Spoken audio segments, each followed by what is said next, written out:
বাড়িতে পুঁটির ঘোলা কখনোই মারবেন না, কারণ এর উপকারের থেকে ক্ষতি বেশি। আপনি যদি বাড়ির দেওয়ালে পুঁটির ঘোলা মারেন তো ভবিষ্যতে গিয়ে অনেক বিপদে পড়বেন। আপনি যদি পুঁটির ঘোলা মারবেন ভাবছেন তাহলে এই ভিডিওটা পুরো দেখুন। আজ আমরা আলোচনা করব পুঁটির ঘোলা মারলে উপকার কি হয়, ক্ষতি কি হয়, পুঁটির ঘোলার বদলে আপনি কি করলে আপনার বাড়িটা ভালোভাবে টেকসই হবে এবং ভবিষ্যতে কোনো সমস্যা দেখা দেবে না। প্রথমে আসি পুঁটির ঘোলার উপকার। পুঁটির ঘোলা আমরা মেরে থাকি কম খরচে ঘর সাদা করার জন্য, কারণ পুঁটির দাম অনেকটাই কম, যেখানে হোয়াইট সিমেন্ট প্লাস্টার কোটের দাম অনেকটা বেশি।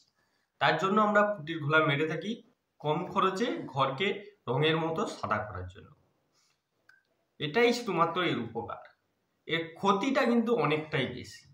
প্রথমত, পুঁটির ঘোলা কিন্তু কোনোদিনও টাইট হয় না।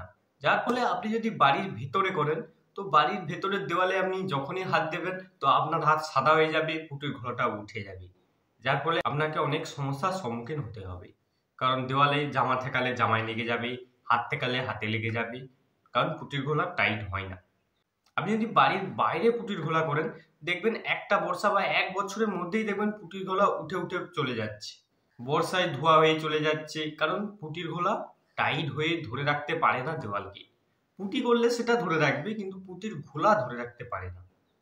পুঁটির ঘোলা মারলে সব থেকে বড় বিপদে যেটা পড়বেন সেটা ভবিষ্যতে গিয়ে, কারণ পুঁটির ঘোলা মারলে ভবিষ্যতে যদি তার উপর আপনি পাইমার রং করেন, সেই পাইমার রঙের লংজিভিটি বেশি দিন হবে না।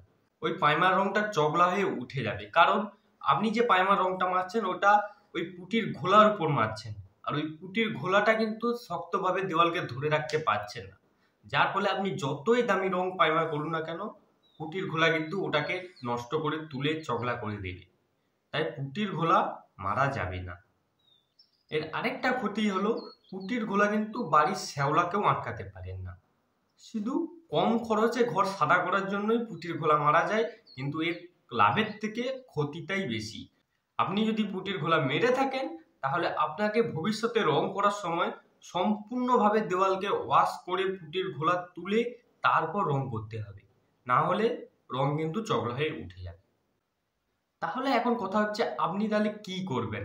কম খরচে ঘর রং করতে চাইলে বা ঘর সাদা করতে চাইলে কি করবেন? পুঁটির ঘোলার বদলে আপনি হোয়াইট সিমেন্ট বা প্লাস্টার কোট মারতে পারেন, তবে আমি সাজেস্ট করব প্লাস্টার কোটটা মারুন। এর খরচটাও কিন্তু খুব একটা বেশি নয়। 40 কেজি প্লাস্টার কোটের বস্তা আপনি 1100 থেকে 1200 টাকার মধ্যে পেয়ে যাবেন, এবং এর কভারেজও অনেকটা বেশি। পুঁটির ঘোলার থেকে হয়তো একটু খরচ বেশি পড়বে, কিন্তু লংজিভিটি আপনি বহু গুণ পাবেন। প্লাস্টার কোট কিভাবে মারবেন এবং কত খরচ পড়বে আপনার বাড়িতে, তো সেই সংক্রান্ত একটি ভিডিও আমার চ্যানেলে ছাড়া আছে, লিঙ্ক ডিসক্রিপশনে দিয়ে দিচ্ছি, বা আমার চ্যানেল পেজে গিয়ে দেখে আসতে পারেন, একদম উপরের দিকে ভিডিও আছে। চাইলে আপনি প্লাস্টার কোটের বদলে হোয়াইট সিমেন্টও মারতে পারেন, কিন্তু পুঁটির ঘোলা মারবেন না। এটা উপকারের থেকে ক্ষতি বেশি, ভবিষ্যতে আপনাকে অনেক সমস্যার সম্মুখীন হতে হবে। তো ভিডিওটি ভালো লেগে থাকলে চ্যানেলটিকে সাবস্ক্রাইব করে পাশে থাকা বেল আইকনটি টিপে দেবেন, লাইক করবেন, কমেন্ট করবেন অ্যান্ড শেয়ার করবেন। ভালো থাকুন, সুস্থ থাকুন।